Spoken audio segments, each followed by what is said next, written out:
जय हिंद बच्चों, कैसे हो आप सब? बढ़िया। तो चलो बच्चों, हम शुरू करें आज की पढ़ाई। हम आज पढ़ेंगे इर्रेशनल नंबर्स। और इर्रेशनल नंबर्स मतलब कौन से नंबर। किसी तुम्हारे फ्रेंड ने पूछा, अच्छा बताओ क्या होता है इर्रेशनल नंबर, तो क्या रिप्लाई करोगे? एक सिंगल लाइन में तुम इसे बोल दो, जितने भी रूट वाले नंबर्स होंगे, वो रूट वाले नंबर्स जिसे आप रूट से बाहर नहीं ले पाते हो, उसी को क्या कहते हैं हम? Irrational numbers. जैसे रूट टू को क्या तुम रूट से बाहर लिख पाओगे? नहीं लिख पाओगे। और √3, √5 ये इस तरह के नंबर हैं जिसे हम क्या कहते हैं? Irrational number. अब हम अपने डिस्कशन में इसको P/Q से भी रिलेट करेंगे, लेकिन उसके पहले हम 2 मिनट का एक रिवीजन लेंगे जो हमने पिछले लेक्चर में पढ़ा था। हमने पिछले लेक्चर में बच्चों पढ़ा था what is the natural number. क्या था natural number? 1, 2, 3 and so on. उसके बाद हमने पढ़ा था होल नंबर्स। क्या पढ़ा था बोलो होल नंबर्स में? 0, 1, 2, 3 सो ऑन। फिर तुमने पढ़ा था इंटीजर्स। इंटीजर्स में क्या पढ़ा था? 0, 1, 2, 3, -1, -2, -3 एंड सो ऑन। अब इसके बाद natural number, whole number, integers के बाद हमने एक बड़ी इंपॉर्टेंट डेफिनेशन पढ़ी थी रेशनल नंबर्स की। What are the rational numbers? याद है क्या था रेशनल नंबर्स? बोलो। कोई भी वो नंबर जिसको तुम अपॉन में लिखते हो वही क्या बन जाएगा? Rational number. जैसे फॉर एग्ज़ाम्पल मैं यहाँ लिख दूँ 5/2, तो 5/2 क्या है? 5/2 एक रेशनल नंबर है। 5/2 क्या है बच्चों? 5/2 एक रेशनल नंबर है। अच्छा, मैं दूसरे भी एग्जाम्पल लिखता हूँ 3/4, 7/3। तो ये सारे वो एग्जाम्पल्स हैं जिसमें तुम एक नंबर, जैसे पहला नंबर P है upon Q, P and Q are integers and Q is not equals to 0। ठीक है। अब इसमें एक और बात है जो बहुत इम्पॉर्टेंट है, बहुत ख़ास है, उसे तुम देखो। जब कभी भी हम ये नंबर्स डिवाइड करेंगे, जैसे मैं 9 को डिवाइड करूं अगर मान लो 3 से, सो 9 को जब तुम 3 से डिवाइड करोगे, 3 3 जा 9, रिमाइंडर क्या आ गया? 0। अब उसी तरीके से 7 को अगर मैं 3 से डिवाइड करूं, मैं किसको डिवाइड कर रहा हूं बच्चों? 7 को मैं डिवाइड कर रहा हूं। किससे डिवाइड कर रहा हूं? 3 से। तो ये जो है क्वेश्चन यहाँ पे 3 2 जा 6, ये 1 आ गया। ये रिमाइंडर यहाँ 0 नहीं है। तो हमारा डिविजिबिलिटी का रूल कहता है, डिवीजन का रूल कहता है कि आप यहाँ एक डेसिमल रख लो और फिर एक 0 ले लो। अब मैं लिखूँगा 3 3 जा 9, फिर 1 आ गया। डेसिमल ऑलरेडी है तुम्हारे पास, तो 0 तुम ले सकते हो।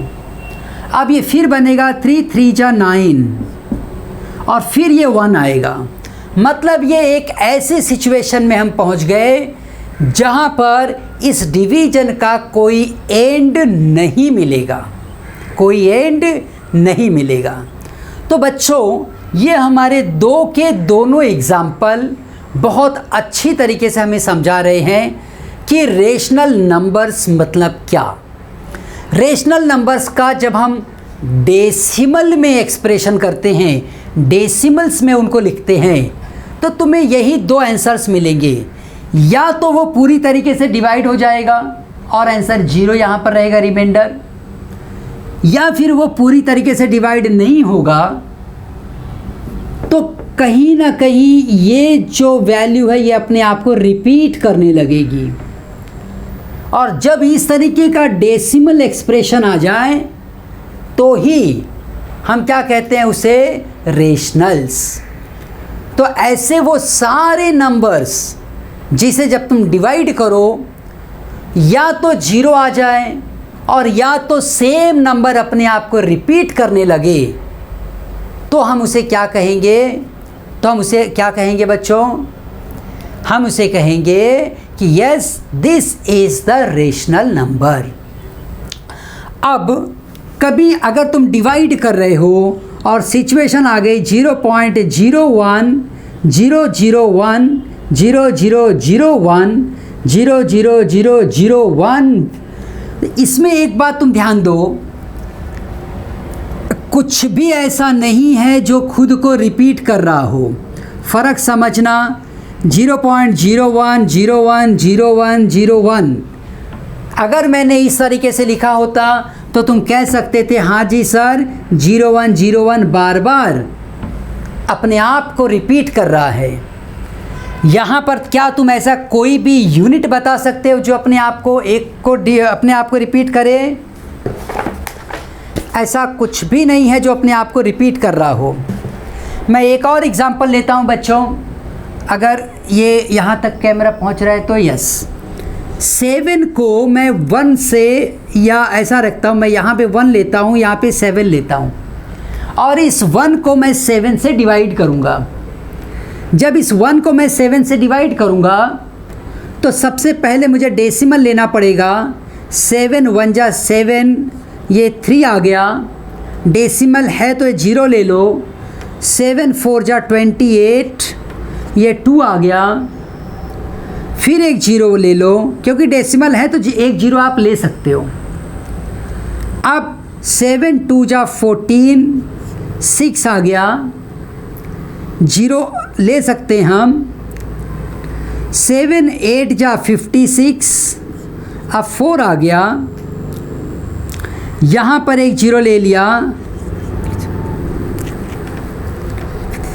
7 5 जा 35, 5 आ गया, 0 ले लो। 7 7 जा 49 और ये 1 आ गया। डिवीज़न इतना बड़ा गया कि शायद इस कैमरे में भी नोटिस में नहीं आ रहा है। यस, मैं थोड़ा कैमरा बच्चों एडजस्ट करूँगा, just hold for a minute.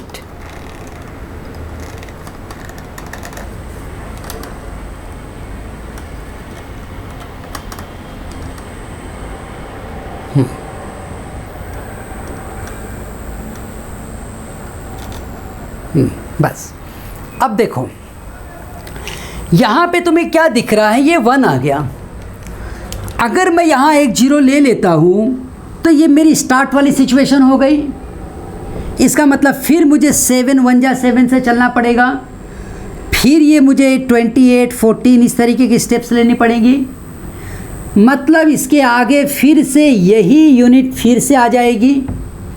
तो इसका आंसर आएगा 0.142857, अगेन 142857। यही यूनिट है जो बार बार खुद को रिपीट करेगी।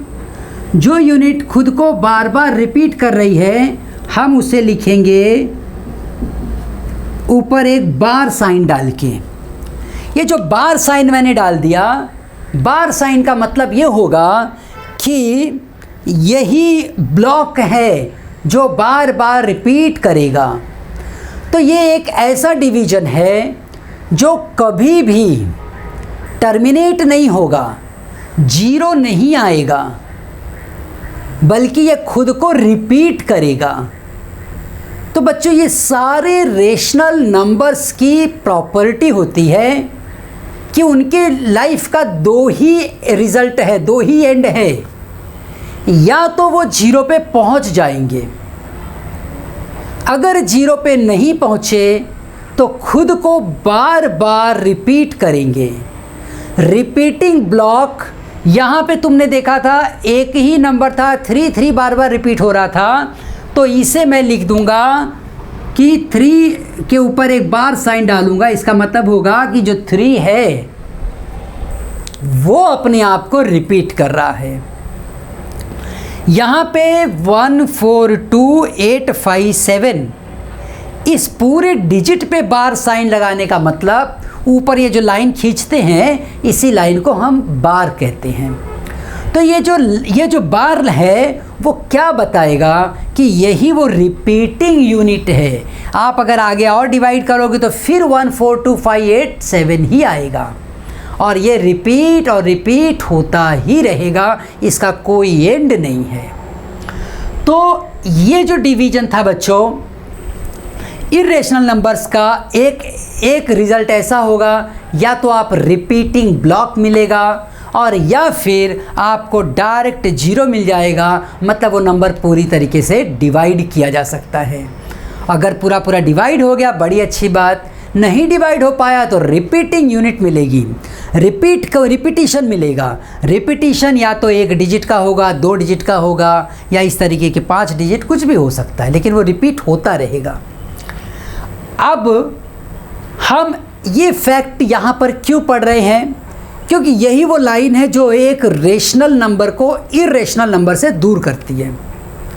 यहाँ पर मैंने एक एग्जांपल और लिखा है, यहाँ पर तुम कोई भी रिपीटिंग ब्लॉक ढूंढ नहीं सकते हो।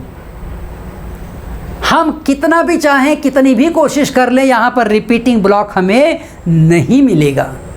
तो बच्चों जब यहाँ पर रिपीटिंग ब्लॉक नहीं है, कोई रिपीटिंग ब्लॉक नहीं है, तो ये जो नंबर हुआ ये एक इर्रेशनल नंबर है। ये क्या है बोलो? Irrational number. उसी तरीके से हमने पढ़ा है पाई के बारे में। पाई को ऑफ कोर्स हम 22/7 लिख देते हैं। मैं उसकी कुछ नियरेस्ट वैल्यू लिखता हूँ, यहाँ पे हमारी टेक्स्ट बुक में भी दिया गया है उस वैल्यू को। एक नियरेस्ट वैल्यू देखो, पाई की नियरेस्ट वैल्यू 3.14 ऐसा हम सब लिख के सॉल्व करते हैं क्वेश्चन, लेकिन ये इसका वैल्यू नहीं है। पाई को जब तुम लिखते हो 3.14 1592635897, ये इस तरीके से बढ़ते जा रहे हैं। इसका कोई रिपीटिशन मिल रहा है क्या? हमें कुछ भी ऐसा नहीं मिल रहा है जो यहाँ पर रिपीट हो रहा हो। और इसको काफ़ी डिस्टेंस तक ढूंढा गया, लेकिन आज तक हमें इसका रिपीटिशन नहीं मिला है। उसी तरीके से √2 एक नंबर है बच्चों, जिसका आंसर आएगा 1.4142।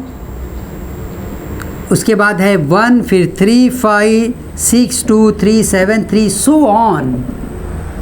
कुछ भी ऐसा यहाँ पर दिख रहा है कि वो रिपीट हो रहा हो। जब कुछ भी रिपीट नहीं हो रहा है तब हम इसे क्या कहेंगे बच्चों? तब हम इसे कहेंगे this is the irrational number. तो होप आपको अब ये डिस्कशन से काफ़ी अच्छी तरह समझ में आ गया होगा कि what is the meaning of a irrational number. क्या होता है इर्रेशनल नंबर? एक ऐसा नंबर जिसे आप p/q के फॉर्म में नहीं लिख सकते हो, उसी को हम क्या कहेंगे?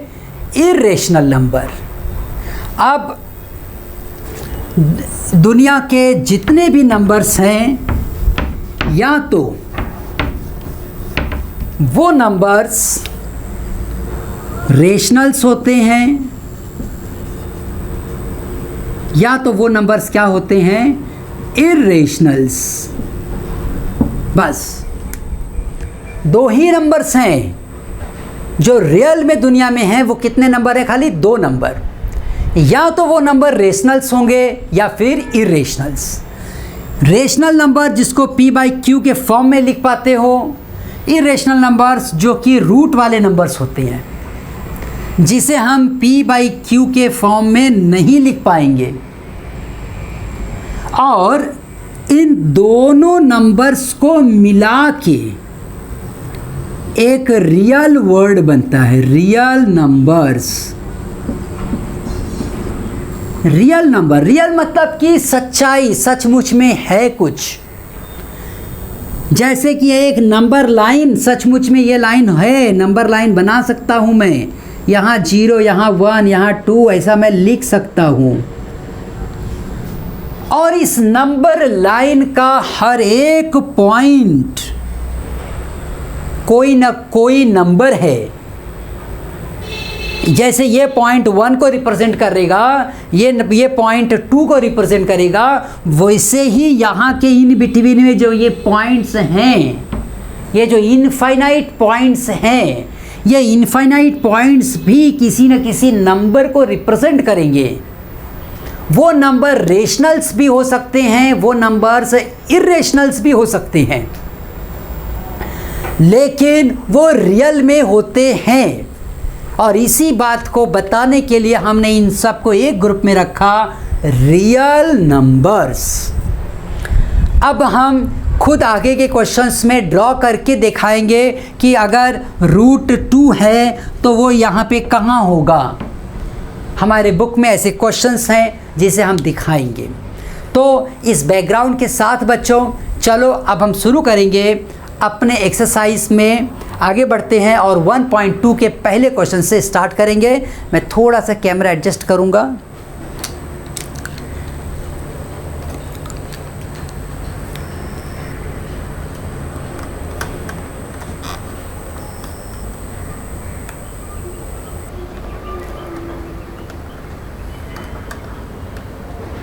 बस दैट्स इट।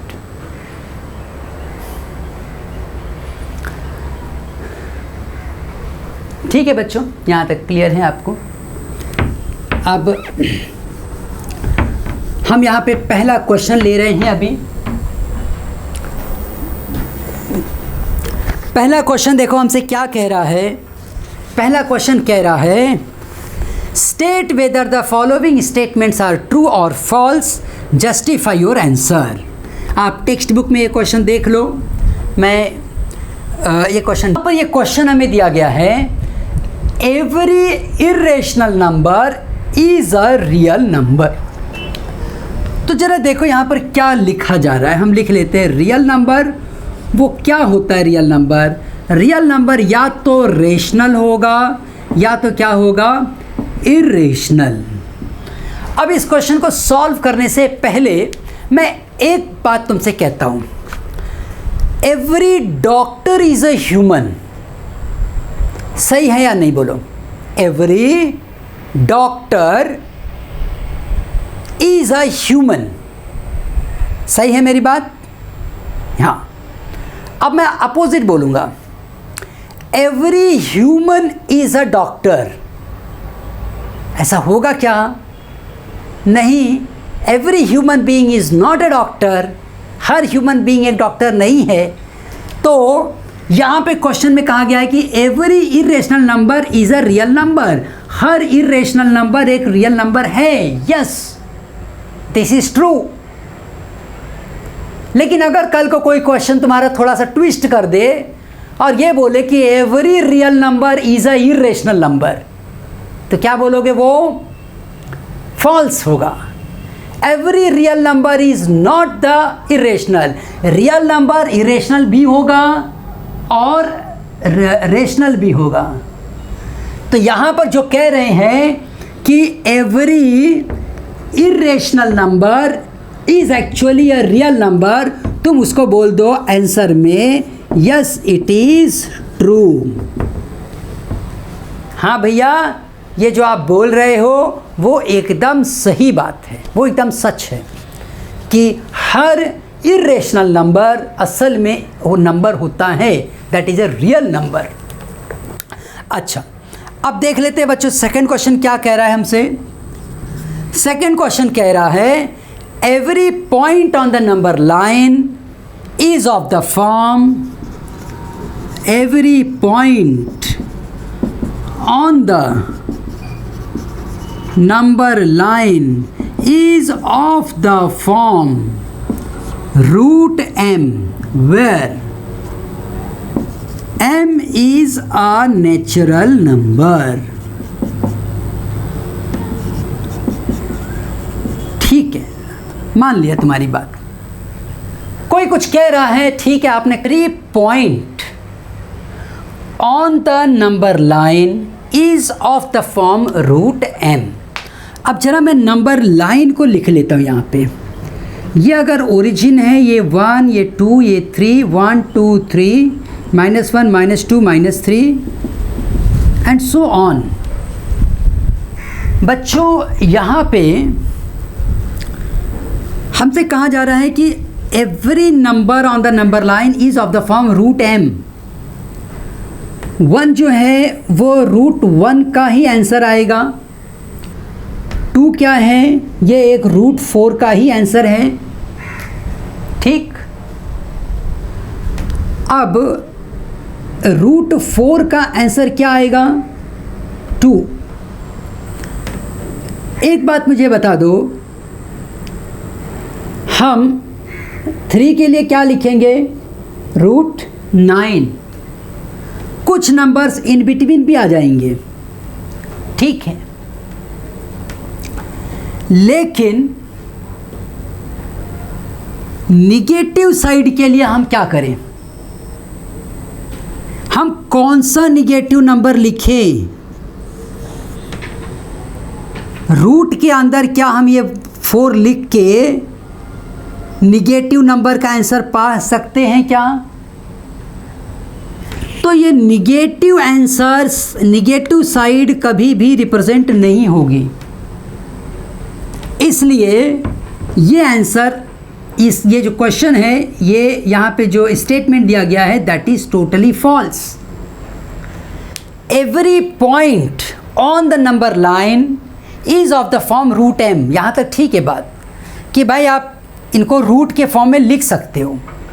जो रूट से बाहर आ जाते हैं उसको आप रेशनल्स बोलते हो, जो रूट से बाहर नहीं आ पाते हैं उसको आप इरेशनल बोलते हो।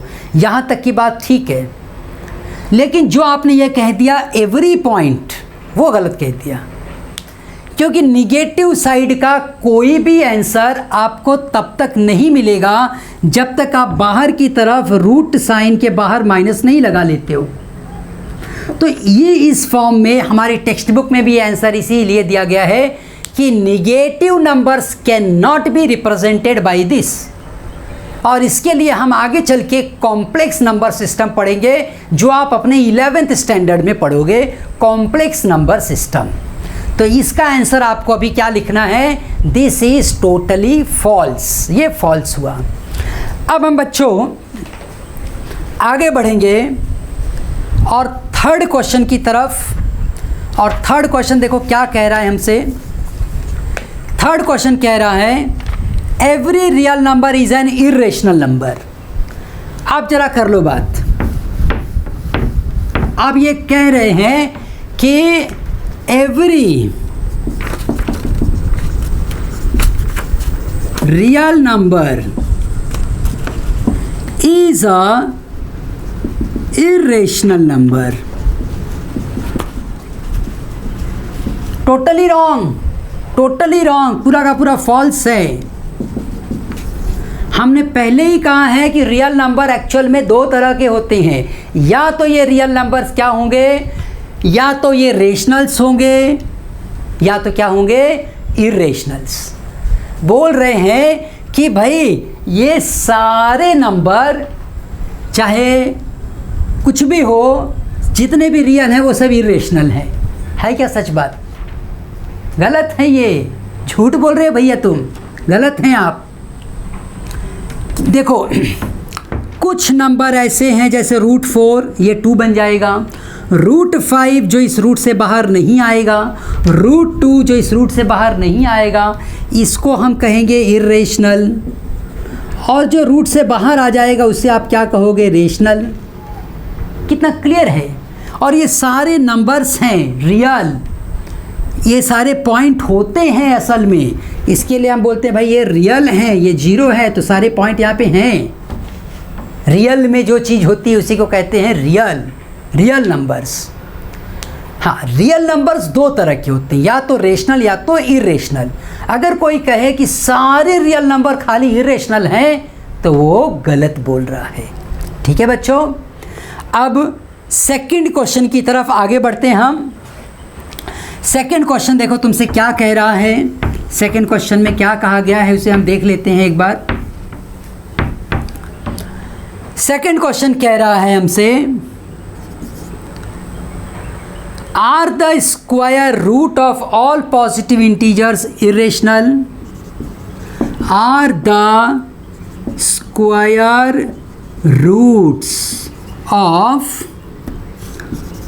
All positive integers irrational. Irrational मतलब क्या वो रूट से बाहर नहीं आ सकते हैं, ये प्रश्न है। आर द स्क्वायर रूट्स, क्या ये स्क्वायर रूट इंटीजर्स के, कौन से integer, positive integer. Positive integer मतलब क्या, 0 1 2 3 4 1 2 3 4 सो ऑन। निगेटिव साइड की बात मत करो, पॉजिटिव साइड की बात करो। तो जो पॉजिटिव इंटीजर्स हैं क्या वो सब के सब इर्रेशनल्स होते हैं क्या, देख लेते हैं। रूट 1 का स्क्वायर 1 होगा, रूट 2 तो रूट 2 ही रहेगा। आगे चलो, रूट 9 क्या बन जाएगा, 3 बनेगा। तो आंसर है कि कुछ रेशनल्स हैं और कुछ क्या हैं, इर्रेशनल्स। जो भी नंबर रूट की साइन से बाहर नहीं आ पाएगा उसे हम इर्रेशनल ही कहेंगे। तो square root of the positive integer may be rational, may be irrational. Rational भी होगा,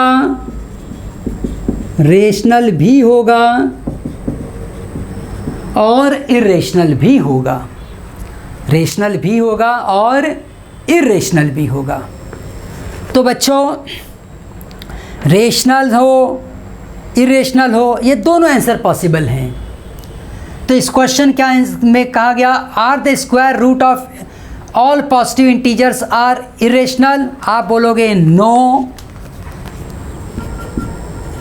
और फिर अपने एग्जाम्पल्स आप दिखा दो या अपने एग्जाम्पल्स बता दिए, मतलब आपने अपने स्टेटमेंट को प्रूफ कर दिया। जब आप कहते हो कि नहीं ऐसा नहीं है, तो आप एग्जाम्पल्स बताते हो कि भाई कहीं पर वो रेशनल्स भी होंगे, कहीं पर इरेशनल भी होंगे। अच्छा, अब ये जो थर्ड क्वेश्चन हमें क्वेश्चन दिया गया है वो कह रहा है कि show how root 5 can be represented on the number line. तो बच्चों, अगर आपके पास ज्योमेट्रिक बॉक्स है इस वक्त तो उसको रेडी कर लो और इस मेथड को सीख लो, क्योंकि ये काफ़ी इम्पॉर्टेंट क्वेश्चन है। कई बार ये एग्ज़ाम्स में भी पूछा जाएगा, पूछा गया है। क्वेश्चन बोल रहा है show how root 5 can be represented on the number line. Show how root 5 can be represented on the number line. हम ये कहते हैं ना कि भाई ये नंबर रियल में होते हैं, रियल में होते हैं, रियल में इनको बिलोंग करने वाला एक पॉइंट होता है। तो कह रहा है कि ठीक, अगर ऐसा है तो दिखाओ लाइन पे ड्रा करके। क्या कह रहा है हमसे, अगर तुम कह रहे हो कि रियल नंबर है तो दिखाओ ना ड्रा करके।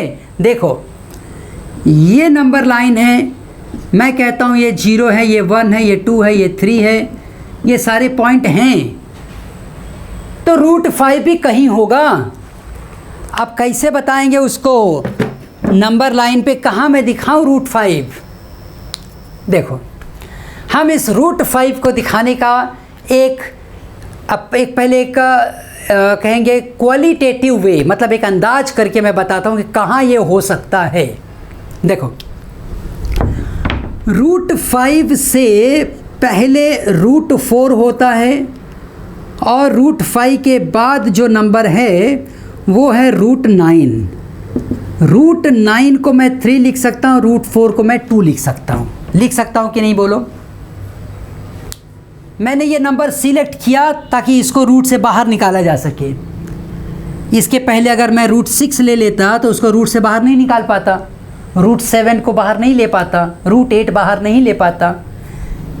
लेकिन जब मैंने रूट 9 लिया तो ये बाहर आ गया, रूट से बाहर आ गया, ये भी रूट से बाहर आ गया। मतलब ये 2 और 3 के बीच में ही कहीं होगा, यही कहीं होगा। लेकिन एग्ज़ाम में तो ऐसा नहीं बोल सकते ना, सर जी यही कहीं होगा, आप देख लेना, ऐसा नहीं होगा। तो बोलेंगे अच्छा ठीक है, मार्क्स भी यहीं कहीं होगा, तू भी ढूंढ लेना। हमें उन्हें एग्जैक्ट दिखाना पड़ेगा कहाँ पर है ये नंबर लाइन पे। तो कोई बात नहीं, आज मैं तुम्हें वो मेथड सिखा दूंगा कि तुम एग्जैक्ट बता सकते हो कि √5 नंबर लाइन पे कहाँ है। बड़ा आसान सा मेथड है। देखो, सबसे पहले तुम्हें एक काम करना है, जब तुमने अंदाज कर ही लिया है कि 2 और 3 के बीच में है, तो √5 को तुम लिख सकते हो, देखो 4 + 1 करके लिख सकते हो कि नहीं? √5 को लिख सकते हो ना, √4 + 1। अब जरा याद करो अपने सबसे फेवरेट अंकल को। कौन है हमारे सबसे फेवरेट अंकल मैथमेटिक्स में? ऐसे तो बहुत सारे अंकल हैं, लेकिन स्कूल में जो आपको सबसे ज़्यादा आप डिस्कशन करते हो, पाइथागोरस। एम आई राइट? Pythagoras theorem. ये बहुत बड़े मैथमेटिशियन थे और इन्होंने बहुत बड़ा नॉलेज दिया मैनकाइंड को। मैथमेटिक्स में इसका हम बहुत यूज़ करते हैं बच्चों। आपने पिछले स्टैंडर्ड में पढ़ा है पाइथागोरस थियरम। पाइथागोरस थियरम में देखो, ये एंगल 90 डिग्री होगा, 90 के सामने जो है वो हाइपो रहेगा, और ये दोनों परपेंडिकुलर साइड्स होती हैं। इसको अगर मैं a बोलूँ, इसको मैं b बोलूँ, तो a² b² = हाइपो, मतलब हाइपो को c से दिखा रहा हूँ तो वो c² हो जाएगा। हम कहेंगे कि भाई इसका स्क्वायर प्लस इसका स्क्वायर, इसका स्क्वायर इक्वल्स टू हाइपोटेन्यूस का स्क्वायर। हाइपोटेन्यूस को मैंने क्या लिया? c। यही है हमारा पाइथागोरस थियरम।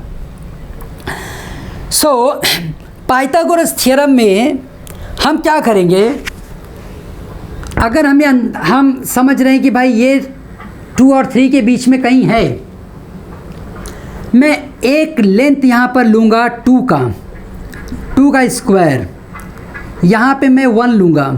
जैसे मैंने 5 को देखो स्प्लिट किया था 4 + 1 करके। 4 मुझे मालूम है 2 का स्क्वायर है, b की जगह पे मैंने 1 ले लिया।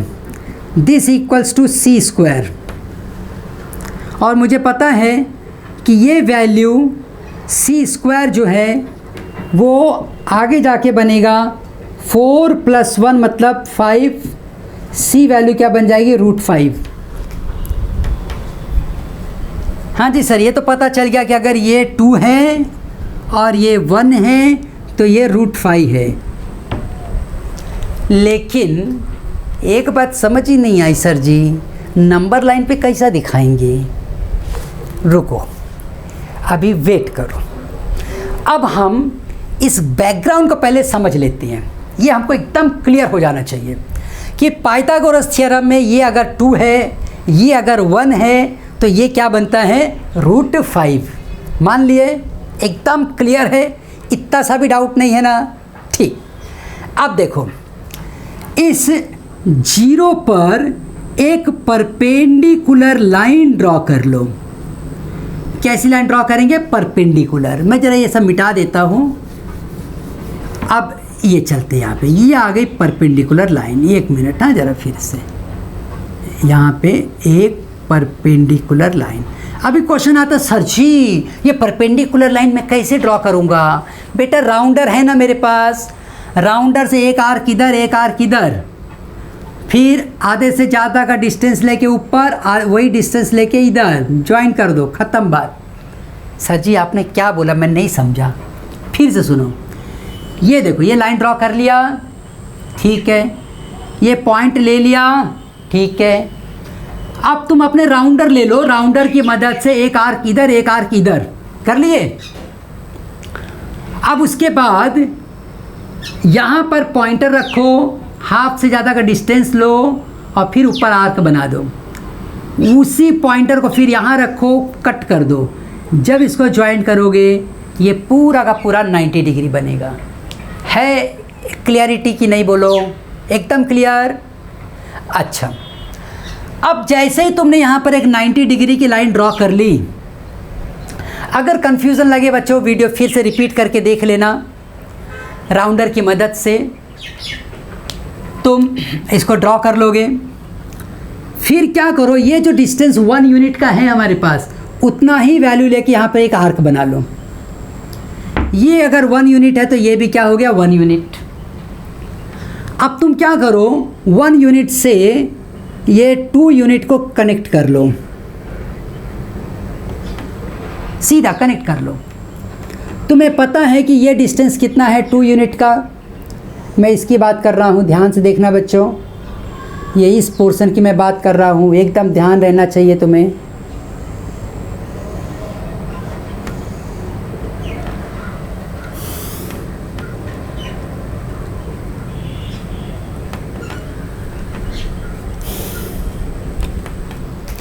ये इतना सा डिस्टेंस है, ये 2 यूनिट है, ये भी 1 यूनिट है। अभी हमने पाइथागोरस थ्योरम से देखा, अगर ये 1 होता है, ये 2 होता है, तो ये जो डिस्टेंस है, इन दोनों पॉइंट्स को ज्वाइन करने वाली जो डिस्टेंस है, वो डिस्टेंस कितना होगा, √5 का होगा। ठीक, तो तुम क्या करो, मैं तुम्हें राउंडर की मदद से समझा देता हूँ, अगर यहाँ पे होता है तो कोई बात नहीं। आप अपने घर पे एक राउंडर होगा, राउंडर ले लो, राउंडर से इस डिस्टेंस को पहले मेजर करो, ठीक है। मेजर करने के बाद फिर पॉइंटर को लाके यहाँ पे रखो और फिर यहाँ से इसे आर्क कट करो। जैसे ही तुम इस आर्क को कट करोगे, मान लो यहाँ पर पॉइंट बना, तो यहाँ से यहाँ तक का ये वैल्यू कितना हो गया, √5। इसी को बता दो भाई, ये जो पॉइंट C है, एक नाम दे दो कि पॉइंट C क्या है, √5। तो एक बार ज़रा मैं फिर से समझा दे रहा हूँ बच्चों, बड़ा इम्पॉर्टेंट क्वेश्चन है, एग्ज़ाम में कई बार आता भी है, इसको एक बार ज़रा फिर से समझ लो, खूब अच्छे से समझ लो। पहले ना एक ऐसे लाइन ड्रॉ कर लो, ठीक है ना। इस लाइन पे तुम यहाँ 0 ले लो, फिर 1 ले लो, फिर 2 ले लो और 3 4 तक ले लो, 3 और 4। अब जब मुझे √5 दिया गया है, तो √5 मुझे पता है कि ये √4, ये ऐसे लिखूँगा मैं, +1 √4 +1। और पाइथागोरस थ्योरम के हिसाब से अगर मैं देखने चलूँ, तो ये अगर 2 होगा, ये 1 होगा, तो ये अपने आप क्या मिलता है, √5। तो इतनी बातें तो एकदम पहले क्लियर कर लो। और मैंने तुम्हें एक मेथड ये भी बताया था कि √5 जो है वो किस नंबर के बीच में आता है। इसके आगे के परफेक्ट स्क्वायर नंबर्स ढूंढ लो, अपने आप पता चल जाता है। 2 और 3 के बीच में आ रहा है, तो उसमें से जो छोटा नंबर है वो ले लो, ले लिया 2। यहाँ पर एक परपेंडिकुलर ड्रॉप करो। कैसे परपेंडिकुलर ड्रॉप करोगे, आप चाहो तो डायरेक्ट स्केल 90 डिग्री की ले सकते हो, वो भी चलेगा। आपके पास D होगा ना, D, सीधा D इधर रखो और एक 90 डिग्री ड्रॉ कर लो बस। क्योंकि ये कंस्ट्रक्शन का तो चैप्टर ही नहीं है ना, तो उस पर मार्क्स वगैरह कुछ कट नहीं होगा आपका। D रख दो यहाँ पे, सीधा 90 डिग्री बन गया, बात ही ख़त्म। अब ये डिस्टेंस ले लो 1 यूनिट का, उतना ही डिस्टेंस यहाँ कट कर दो। अब ये 2 से इसको ज्वाइन कर लो, कर लोगे ना, बस 2 से ज्वाइन कर लिए, बात ख़त्म। ये अगर इतना वैल्यू 2 है और ये वैल्यू 1 है, तो पाइथागोरस थ्योरम हमें बताता है कि तुम कुछ भी करो, ये √5 आएगा ही आएगा। अगर ये वैल्यू √5 हो गई, तो ये उतना ही वैल्यू ले लो अपने इसके राउंडर की मदद से, और फिर पॉइंटर, ध्यान से सुनो मैं क्या बोल रहा हूँ, पॉइंटर तुम्हें इस 0 पे रखना। पॉइंटर मतलब क्या सर, पॉइंटर बाबा जो पॉइंट ऐसे पिन रहता है ना आपके राउंडर के अंदर, पिन, वो पॉइंटर। एक तरफ स्केल, एक तरफ आपकी पेंसिल रहती है, एक तरफ पॉइंटर रहता है। अगर नहीं समझ में आया तो थोड़ा चुभा के देख लेना, समझ में आ जाएगा। हाँ पॉइंटर है, लेकिन ज़्यादा ज़ोर से नहीं चुभाना बच्चों, नहीं तो बोलेंगे गड़बड़ हो गई। पॉइंट यहाँ पे रखो, पॉइंटर, और तुम्हारी पेंसिल जो रहेगी, अब उस पेंसिल, पहले तो इसका नाप ले लो तुम, पॉइंटर यहाँ रखो, पॉइंटर यहाँ रखो, और ये वैल्यू ले लो। फिर पॉइंटर यहाँ पे रख के, 0 पे रख के यहाँ पर एक आर्क बनाओ। ये आर्क जहाँ भी कट करेगा वही पॉइंट को बता दो, इस point C is the point, C is √5। Point C क्या है? √5। तो बच्चों ये मज़ेदार एक्सरसाइज यहाँ पे ख़त्म हो रहा है और अच्छे से प्रैक्टिस करते रहो। हम जल्द ही मिलेंगे अपने अगले वीडियो में जहाँ हम लोग मिलजुल के सॉल्व करेंगे 1.3। तब तक के लिए पढ़ते रहो और एक साथ चलो हम कहे भारत माता की जय।